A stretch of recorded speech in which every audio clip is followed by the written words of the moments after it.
Hello and good afternoon. My name is Laura Mark, and we're delighted you're joining us here for a look at the lower school at Blake. I'm especially glad that today is a virtual event because nobody had to deal with getting out in the snow and driving anywhere. So that's a silver lining of a virtual event here in this unusual year. But we're delighted you're joining us. We have a great presentation for you, as well as some great parents here to answer questions, and really want to spend time hearing from you. So today, as a quick overview, we're just going to share a little bit more about Blake, a little bit more specifically about our lower school and what a day in the life of lower school looks like. And we're certainly going to leave time to answer your good questions. So just as a heads up, you are welcome to use the Q&A function at the bottom of your screen to enter questions at any time. So you don't need to wait till we're done talking. You can start typing them in as soon as you would like. But now I'm going to take a minute and turn it over to my colleagues and our esteemed parent guests who are here to join us today to introduce themselves. So Lynn, could you please introduce yourself, and then we'll pass it along to our parents.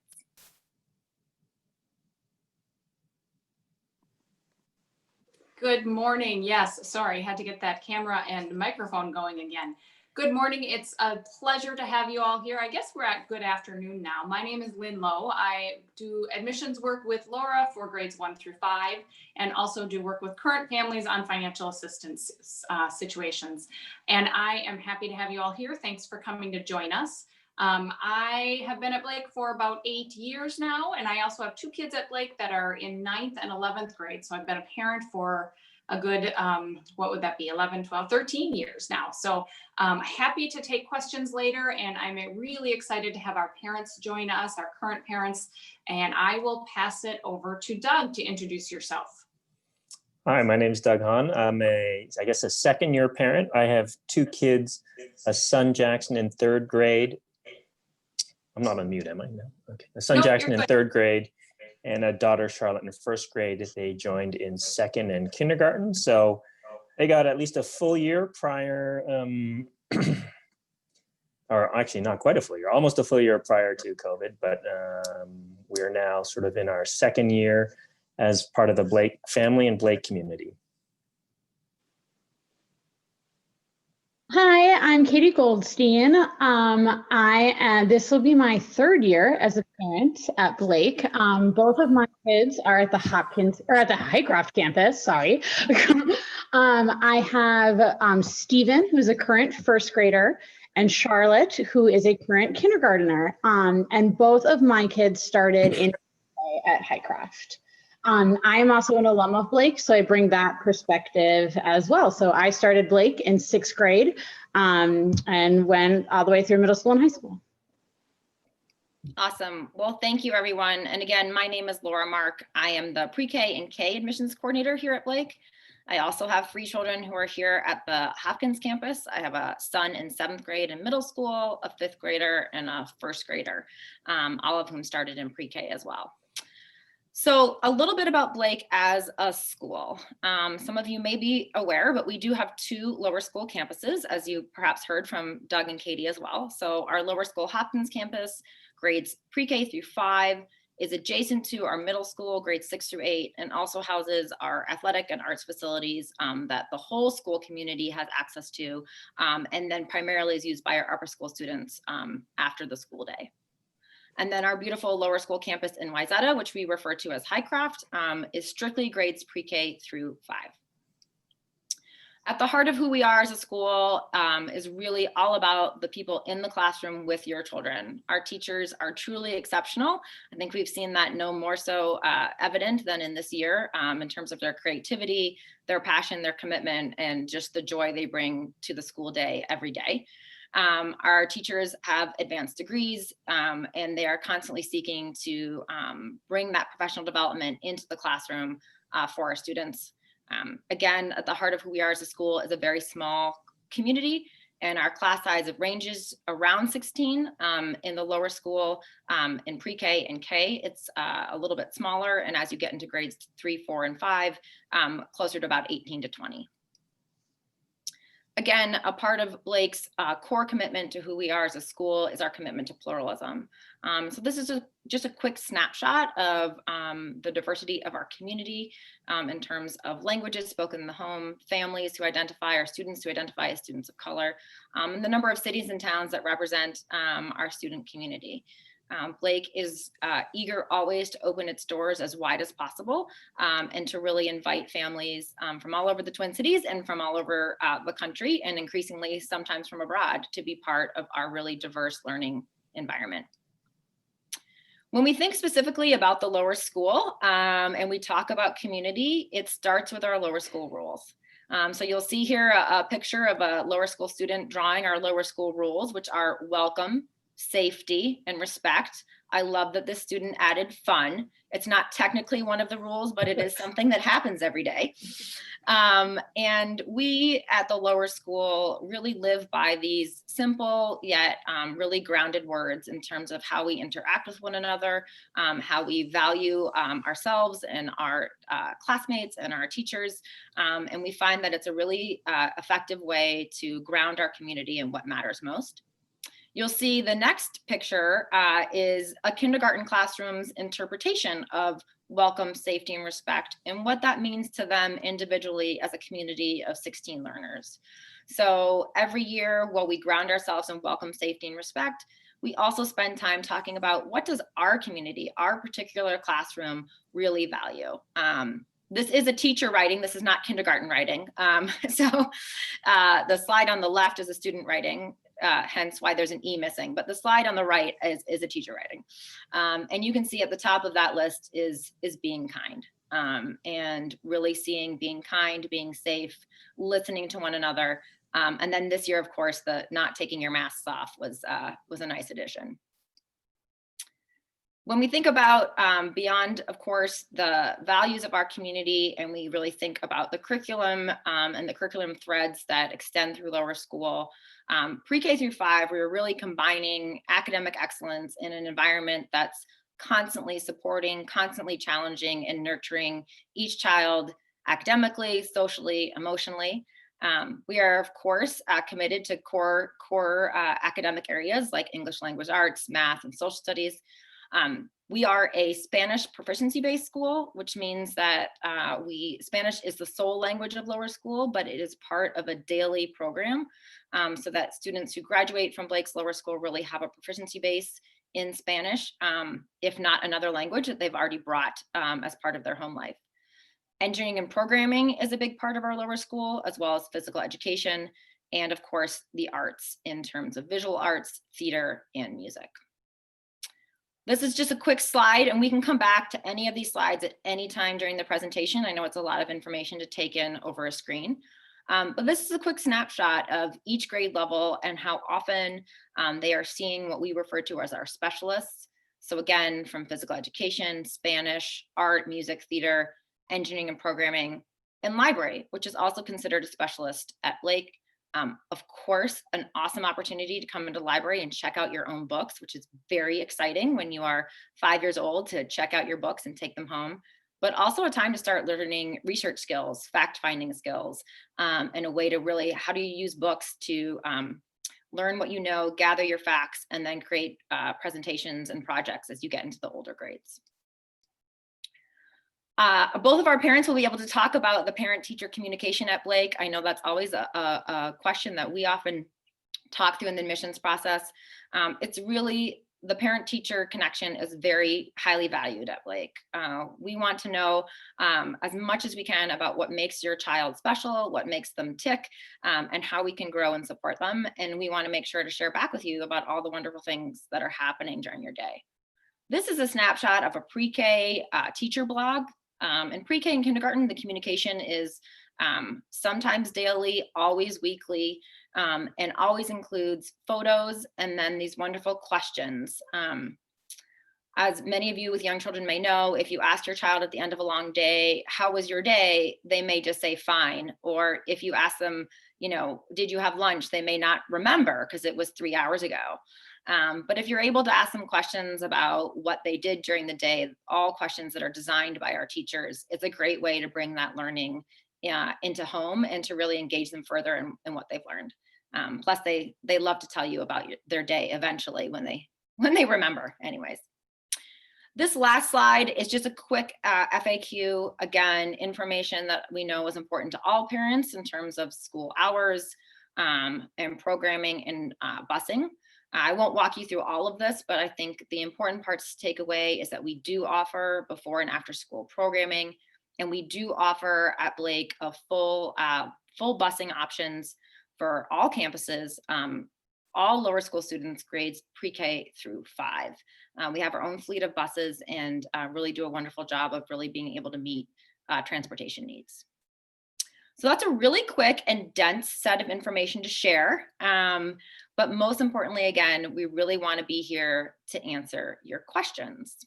So I'm now going to turn it over to Lynn and our parents to share a little bit more about what it really feels like to be at Blake's Lower School program. Thanks, Laura. So I am going to just start. And as Laura was saying, certainly our that last slide with the particular information about kind of the nuts and bolts of a day is as is most of what we'll talk about today. We are talking about non-COVID years. We assume and are planning for being back to some sense of normalcy for the 21-22 school year, while our kids are all in person in lower school right now and have been for much of the year, with a break over the holidays for remote learning. We do expect that everyone will be back in school and in some sense of a regular fashion next year. So we are talking about before and after school care and transportation from the perspective of what we assume will be going on for the 21-22 school year. So hopefully that won't be confusing for either our current parents or anybody out there, but we're happy to take questions about how things are going this year through the COVID scenarios. But we really do believe and are planning for, as a school, that we'll be back to some sense of a regular process for the 21-22 school year. All right. So one of the things I was hoping to get to is to just have Doug and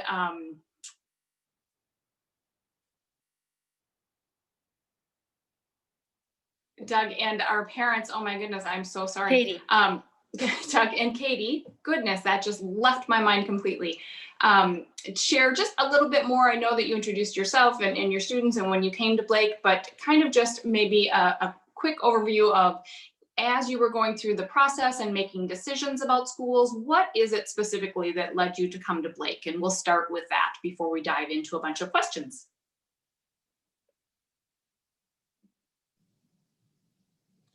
Sure, I'm happy to start if that's okay. So my wife and I are originally actually not from Minneapolis. So we came to Minneapolis in February of 2017. I'm originally from, we came from New York, and I'm originally from Toronto, but my wife is from New York. So we came here as an opportunity to it was more my wife's work opportunity. And we really, we had kind of a somewhat unique experience because we kind of came in January, February. We weren't quite sure what we were doing. Our son Jackson was entering kindergarten. So, you know, we actually went through the Blake process then, but it felt so quick and sudden, and we hadn't sort of explored the city even experienced living here, that we didn't proceed at that time. And then we had our son go through a year at an excellent, you know, it was Lake Harriet Lower School, an excellent school in our neighborhood. But we really couldn't shake the feeling of Blake and what a terrific experience it was, and the community there and the environment we had there. So we sort of re-entered the thought of joining Blake again the following year. And really, I don't know how far many of you have gone through the process, but it is, you know, very attractive. And it really, there were specific elements for our son who is somewhat quieter. You know, we think he's quite smart, but sort of tends to go somewhat unnoticed because he doesn't cause any trouble. And so, you know, we really liked the model with Blake, with the size of the class, the quality of the teachers, and how they really seemed engaged. And it has turned out to be true. I mean, we really feel like the teachers know our son compared to where we were previously, and in a lot of ways, no fault of their own. A lot of ways, their teachers in other areas, in sort of certain schools, may be overwhelmed, may have to don't have the resources. So, we find ourselves, feel we're extremely fortunate to have been able to join Blake, and our daughter also has eaten it up 100% and loves being there. And so we may get in this more further, but that's sort of how we found ourselves at Blake. The experience has been excellent, and our kids love it there. And they actually, both our kids stay at the extended day at the Blake campus after school, and it's probably a good reflection of the atmosphere there that they often ask to stay longer and ask me to wait out in the cold while they play further. So that's just a brief discussion on how we ended up at Blake and part of the Blake community. Thanks, Doug. And Katie, I promise I know who you are, and I apologize for having a brain blip and forgetting your name. But why don't you share a little bit more? Yeah. So when we were considering schools for our kids, obviously we did know about Blake, as me and my husband both went to Blake. So it always kind of was in the back of our mind as what we compared other programs and other schools to. And so when we started looking around, two things were really, really, really important to us: the teacher relationship with kids and diversity. We wanted an environment where our kids knew our teachers, the teachers knew our kids really well, they were invested in our kids, and that my kids would come home saying, I love this new subject I've never tried before because my teacher introduced it to me, and would get excited about it. And then we also wanted a community that drew from a wide breadth of places. We found in some of the more local to our neighborhood schools that it just couldn't draw the breadth of diversity and actually include those people in their community that Blake has done and is striving to do even better. And so that is kind of what we were looking for. And then we only really considered starting in kindergarten, but I reached out really early and was just like, what is this process like? And I had no idea pre-K existed at Blake. And then, I actually think it might've been Lynn was like, why don't you come and see the pre-K classroom? And then when I came into the pre-K classroom at Highcroft, we just kind of fell in love with the space. The way kids are able to play, how the focus of the teachers isn't necessarily to sit down and drill information into kids, but to incorporate the lessons and the material into play, into manipulatives, into what they're doing in the classroom, just blew us away. And so that is sort of when we started considering pre-K and ended up having both our kids start it that year.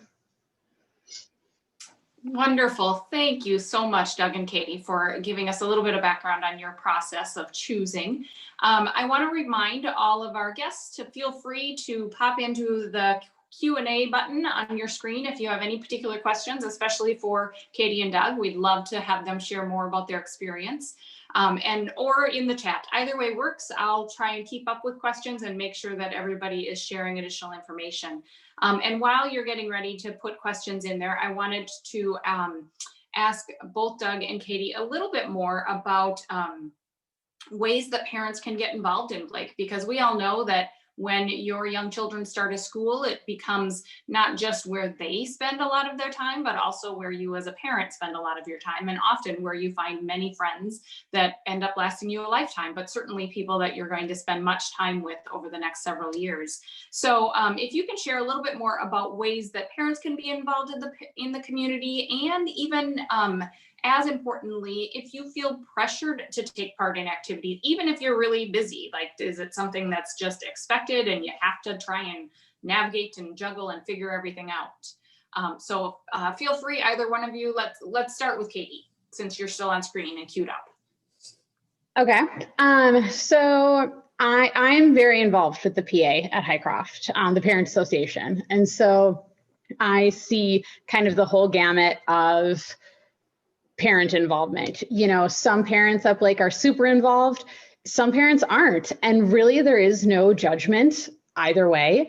You know, in a non-COVID year, we have events throughout the year that happen to bring parents on campus that sometimes we ask parents to help plan with, and sometimes how we try to get parents involved is just invite them to come.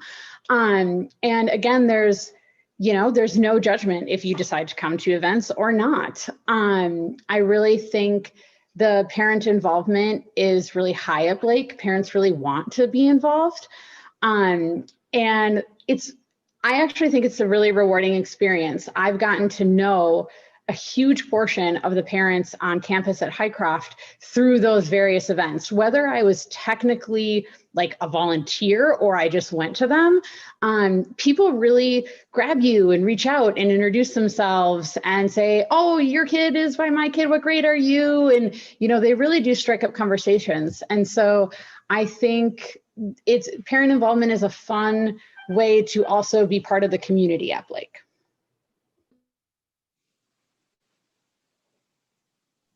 Yeah, I would say, I would echo all of that. And one of the things I noticed and, really permitted both my wife and I get involved is that there's such at least again, during non-COVID times, there's such a wide variety of things to get involved in, and that may take only a little bit of time, that may take a lot of time. So, one of the luxuries in a lot of ways is there are so many opportunities. You don't feel like if you miss one thing, that's my chance for the next month or 2 months or whatever it is. So it can be as little as, showing up for, again, pre-COVID when they had skating and just tie skates for 15 minutes for a couple of the kids and get to meet some of the other, your own kid and their classmates, to sort of broader opportunities when, for certain events. And I'd say, and even a very minor thing, again, it's not a formal thing, is, again, pre-COVID, parents can go and have lunch with your kid at the cafeteria. And that's a great way to get involved, again, with your kid's classmates as well, because you'll sit at a table, you have the option, I think you could sit just with your own child, but in a lot of ways, it was fun to sit around the table with several of their classmates and hear them chatter and talk to you. And some are very outgoing and some are shyer, but it's a great way to get involved. And in addition to your items specific to your students, things that come to mind is Blake also has a lot of programs sort of geared towards the parents throughout the year, again, with varying levels of commitment, whether it's, again, I think even pre-COVID, you could go in online and view it as well. But, whether it was understanding the curriculum for your particular child's year, evening events of get to know parents. There just seems to be a lot of events, again, and one of the benefits is how welcoming all the parents are, but also, again, if you miss one, it's not like that was your chance for the year. So that in terms of parent involvement, it's not only welcoming, but there are numerous and various types of opportunities we found, and it's proven effective, I think. Thanks so much, guys. That was wonderful. So a question that I'm having is about, especially for kids that maybe didn't enter in pre-K or K when there's a large group of kids entering. And Doug, I know you can speak to this specifically with Jackson, and even more so with Jackson, because as you mentioned, he's a little bit of a quieter student. If you could share a little bit more about how the kids found it was to make friends, if they found that was an easy process, if they had, difficulty with that, because Jackson especially was coming in at a year where there were only a small number of children that might have been joining. So share a little bit more about that process and how that felt from the kids' perspective, at least from what you've heard. Yeah, again, Jackson tends to be quiet at first, although I've discovered when I'm not around, he's a lot less quiet than I imagine. But he had I think quite a smooth transition. Now, he had an interesting situation where he was at a preschool in up in the Hudson Valley in New York before we left. We came here. He went to a preschool for several months. Then he went to Lake Harriet Lower actually it was 2 years now. It's hard to remember. For 2 years. So he had sort of 3 changes within about 3 years. So You know, I didn't imagine he thought he was, you know, married to someone in the military, but at the same time, he switched schools several times, but has settled in quite well. And if you, I don't know if you've experienced, but a great start to our start, I recall specifically, was he had spent a day at Blake, which, you know, a lot of prospective students do to get the experience the prior year with the equivalent grade. And then the very first day he showed up, a kid had remembered him and, you know, remembered his name and just said, "Hi, Jack," as he walked by. And, you know, that makes a big difference. Yeah. So he's had a good experience. He's made a couple close friends. COVID has obviously slowed things down somewhat, but again, again, I don't know if it's an advantage to have extended day, but the time he plays with the kids after class has become a great benefit. And I think he's made a lot of close friends. And of course, my daughter Charlotte, like Lynn says, is started from the beginning, and plus is super outgoing to begin with. So, but yeah, in Jackson's case, he's had a very smooth transition and has made some good friends. Wonderful, thank you. And one of the things that you referenced is when Jackson was able to spend a day at Blake, and that is something that typically happens during the application process for anyone in pre-K and K as part of a play group, about an hour or so where they're visiting Blake. And then in grades 1 through 5, they spend a full day in the classroom of their current year. That is what our typical application process looks like. During COVID, we have had to adjust that. And so kids that are applying for the 21-22 school year are not able to visit in that capacity. We just aren't able to do that during COVID. But we still will be very excited for next fall to have new students welcomed into the classroom, and our kids with our welcome, safety, and respect values. Our current students will be very excited to jump right in and learn names and make new friends. Sorry, another Lynn, question that I'd love to, Laura. yeah, no, go ahead, Doug. Oh, sorry, go ahead. I was just going to add the other thing that helped Jackson specifically, I should mention, just popped in my head, was, you know, the counselors there specifically know all the new students. And so they would get together, I think it was once a month or once every 2 weeks, and get together, not so much in a way of, hey, you're the new people around and, you know, we want to make you feel comfortable, but just introduced various parts of the school. I think there was once they got to go visit Ann Stabney right in her office. And, you know, there was resources at the school to make sure, you know, I felt like it was good to know that there were resources there, or there was a specific effort made for new students as well. So that's an additional item that just popped into my head now. So sorry to interrupt. Yeah, no, absolutely fine. Thanks, Doug. And you're right, that is part of the regular process of onboarding new kids that are joining in grades 1 through 5. So our lower school counselors on each campus do a great job of just getting small groups of new kids together and just having some time to chat, talk about things they might miss from their old school, talk about things that they like or don't like at Blake, at their old school, and just hear from each other that they aren't the only ones that are having these same feelings. And then, as you said, they're able to kind of explore the campus and get to see places that maybe current students haven't seen for quite some time, if ever. So it's really a fun event or fun activity that happens over the course of the first 6 or so weeks of school at various times.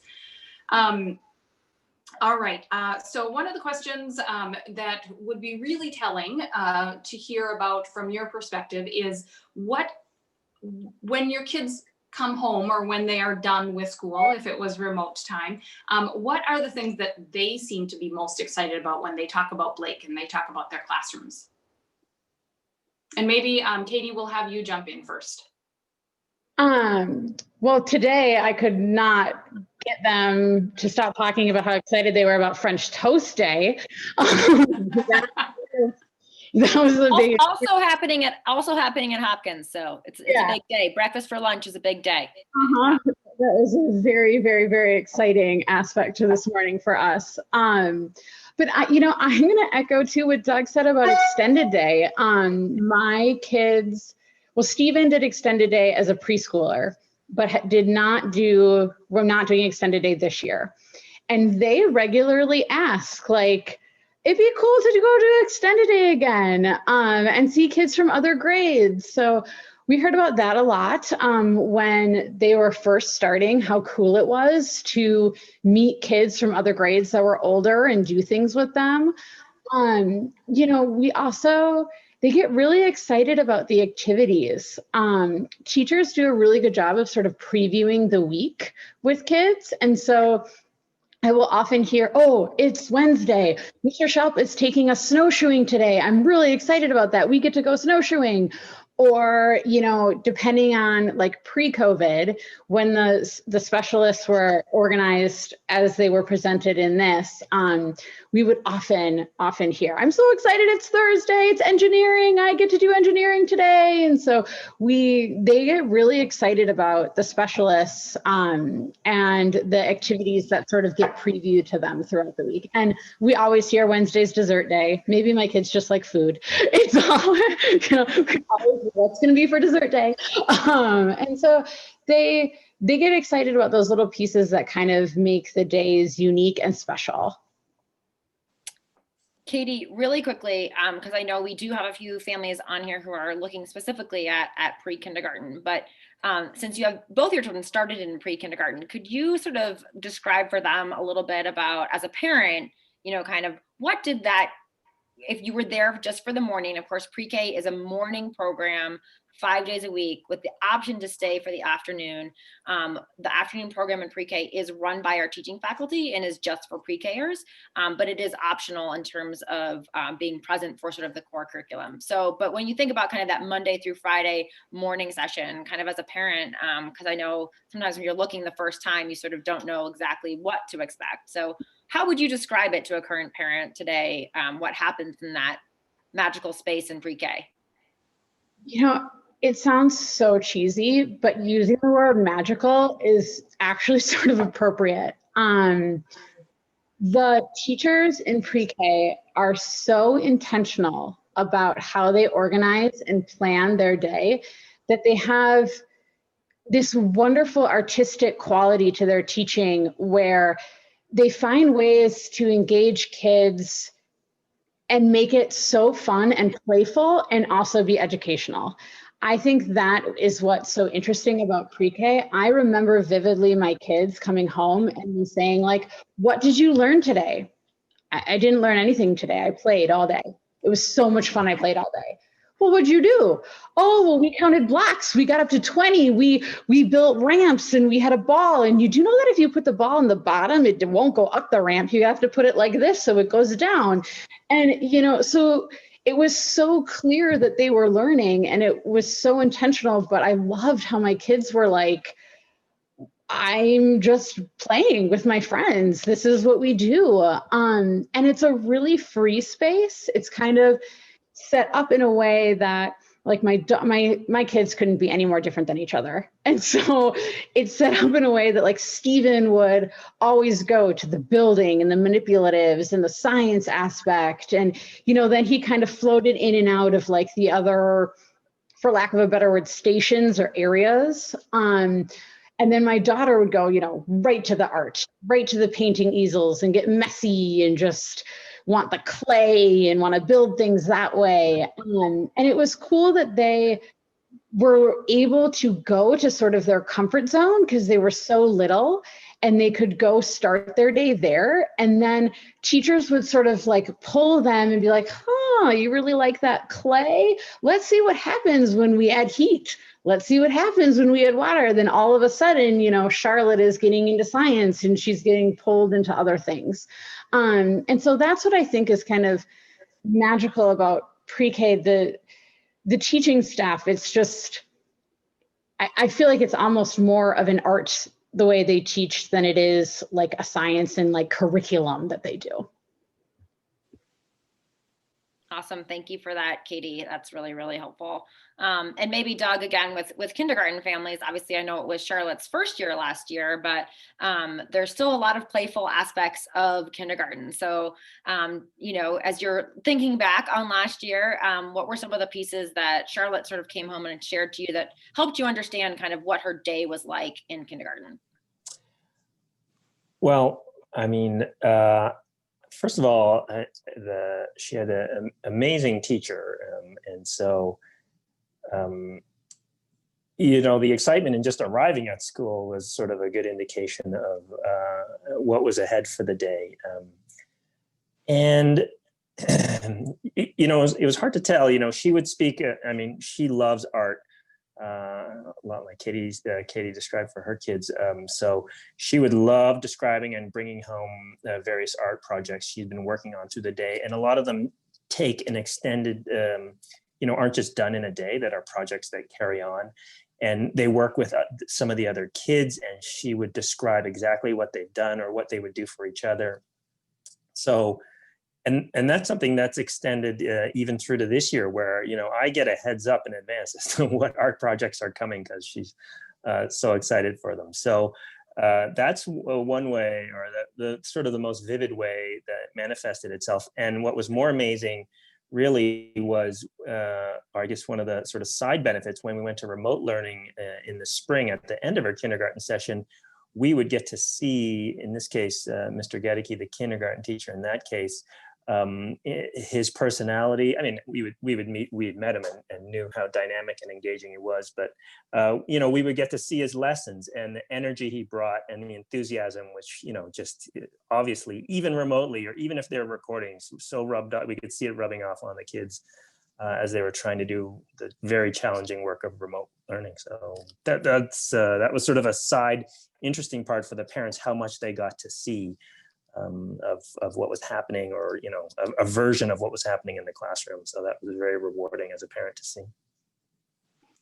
Yes. Wonderful. Oh, no, Doug and I have daughters in the same first grade, and I also hear a lot about art projects. I was recently told yesterday that I'm to sew together the dresses that the girls are designing during their work choice time in first grade, and I was quite concerned as to why my daughter offered me up as the person who could sew. But anyway, the art and creativity projects continue. And so even in first grade, they do have time in their day for play. It's shorter than in pre-K, but that valuable piece of time where students can engage in their passions, work collaboratively, and really allow teachers to get to know them extends beyond just the pre-K year. Great. So Laura, I'm going to have you move the slides back to the specialist grid that you had shown. And then you guys, both Katie and Doug, talked wonderfully about all of the art activities that happen. We're getting some questions about music and theater, and families that have joined us can watch the screen to see kind of the specifics about how often and when. But both music theater as well as engineering and programming. So I'd love it, Doug and Katie, if you guys could speak a little bit more about that and how even maybe that has slightly changed as your kids have started to get a bit older.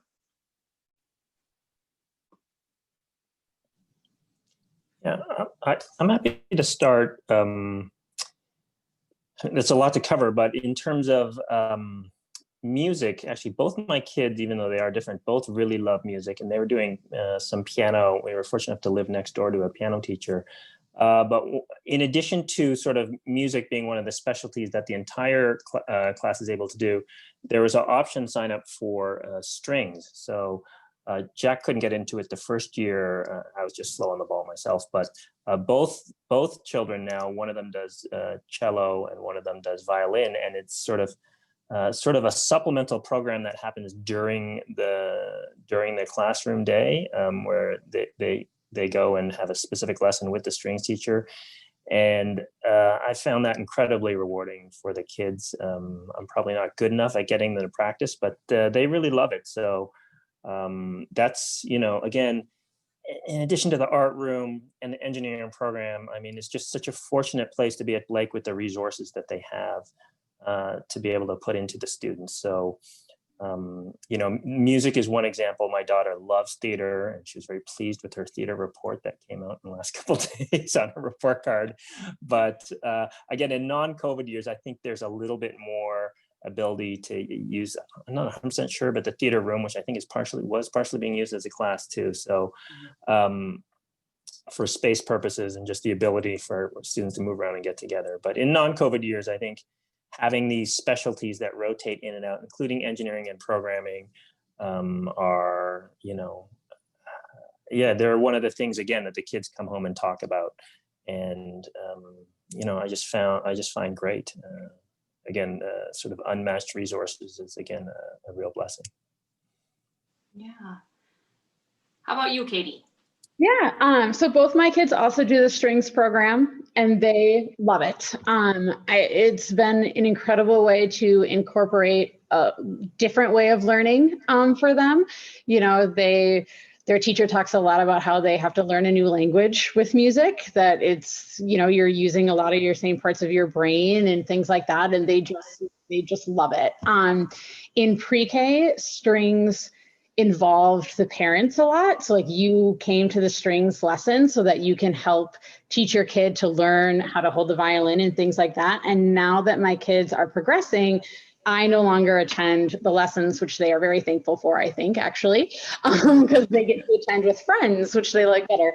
But they have loved participating in that program. And even just the general music, every day my kids have music, they come home singing. I mean, my kids are in a music, this year, they kind of get the specialists in a block system, and my kids are in a music block right now.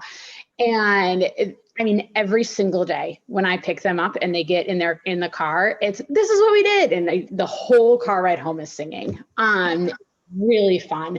You know, I got to play a glockenspiel, and you know that has to do with the size, and it starts with this letter, and, you know, it's just a really dynamic, fun space, I think, for them. And for theater, I was really lucky that during the remote period we had this year, I got to witness theater every day for both my kids. And it was so much fun. I could not believe how creative they could get in involving the kids over Zoom. My daughter's class did a Zoom-a-Luma circus. So they learned how to be circus performers and perform together as the group on the screen. And they did it for their teacher. And there was so much learning about what your body communicates and how to be a listener to when other people's turn to perform. And it was really dynamic how they were able to engage kids in such a fun way. And I'm assuming that looks very similar when they're in the classroom, except they're just all together versus at home. And engineering and programming is really awesome too. My favorite thing about that is that, at least on the Highcroft, I know the teacher on the Highcroft campus fairly well, and he is very intentional about not only teaching engineering and programming, but how to use science thinking in it and how to create programming that is good for something. You don't need to create a program just to create a program. You know, let's create a program that makes a difference. Let's create a program that solves a problem. You know, there's a lot of thought to it, which I think is really awesome. And, you know, the kids in a non-COVID year would always get excited because then they got to use their iPads and the computers and sort of the robotics things, which was always an exciting treat for my son. I would just add quickly. Just have to add, sorry. Yeah, to the question about engineering and programming. Engineering and programming officially begins as part of the curriculum in kindergarten, and extends all the way through, of course, 5th grade. In kindergarten, we are still doing a lot of hands-on manipulatives, so a lot of block building and Legos and Kiva planks, and introducing Scratch programming. So Scratch is the program that we use through lower school. It's out of MIT, and it's actually a program that kids take with them. So, for example, my son in 6th grade last year was doing a project around the creation of a cell. And one of the options for him to demonstrate that he knew the lesson was you could write a paper, you could present it visually, he used Scratch programming. So he essentially used Scratch programming to build a cell, watched it all come in, put in all the information about how it was building itself. And that's how he turned in his work. So it's really a through line. And to Katie's point, it's not just about learning coding, it's about thinking about how things work, how to solve problems, and using it just as another tool to show what you know. So it's really cool. Doug, did you have something to add? No, I was just laughing at what Katie had said about theater, because my daughter had done the same, and I surreptitiously took a video of her in her theater class that I'll hopefully pull out in about 10, 15 years for her embarrassment. Yeah. That was such fantastic. It was incredible how engaged they were over Zoom. So. That's great. We are getting a question for you, Katie. When did you and your husband both start at Blake? And can you share with us how that shaped you as a learner during your time there and after Blake? Yep. So I started at Blake in 6th grade, and my husband started in 1st grade, I believe. And so he was on the Hopkins campus for his time in lower school. And how, my biggest takeaway, I think, from my learning at Blake for middle school and high school was I knew how to find out answers. That was the thing that stuck out the most to me about my learning. When I went to college, I found that with some of my peers, they had learned memorization and they had learned the answers. They knew the answers, but they didn't know why they knew the answers.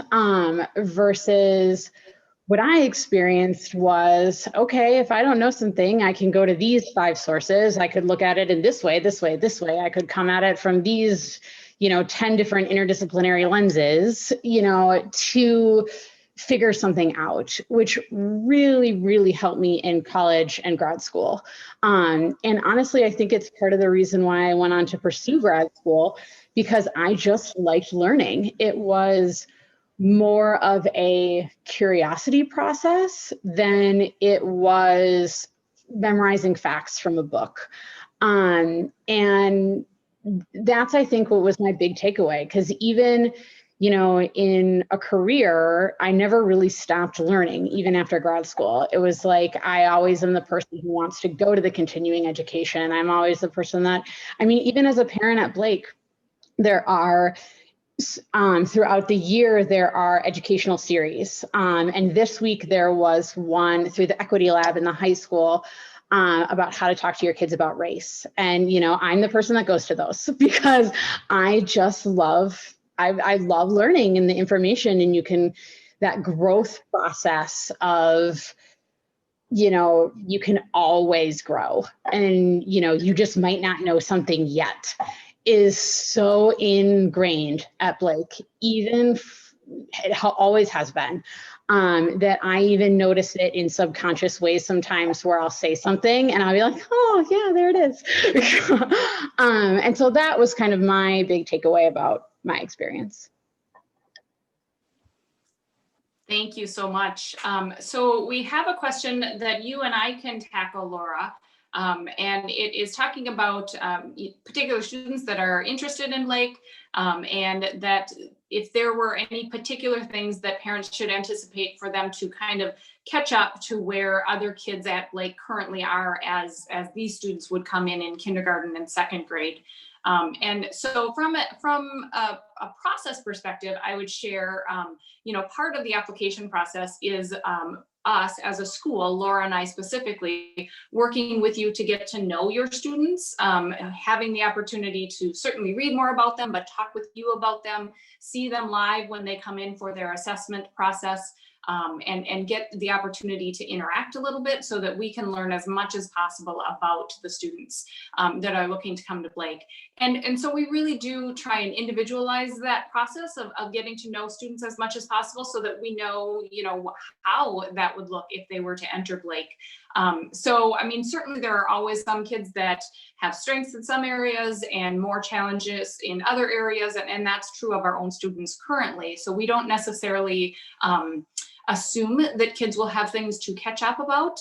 Sometimes if they have no Spanish background, it takes a couple of weeks for them to kind of get into the groove of their Spanish class. But since that's such an active and a very interactive kind of curriculum, kids tend to catch on to it really quick.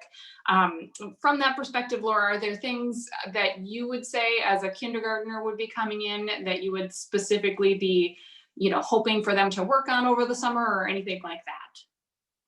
Yeah, it's a really good question. I think it's a question that's on parents' minds kind of more so than ever. And so I just want to acknowledge too that we recognize that for all children, this is a unique year. And so whether your child is in-person learning, online learning, perhaps they're in a pod, perhaps they're home with you, that all kids are going to come to us in the fall from varied experiences. And the value of the resiliency and the optimism that we've seen in children, I think is not to be overlooked either, in terms of that value set and what kids are displaying this year with just their resiliency and their ability and their adaptability.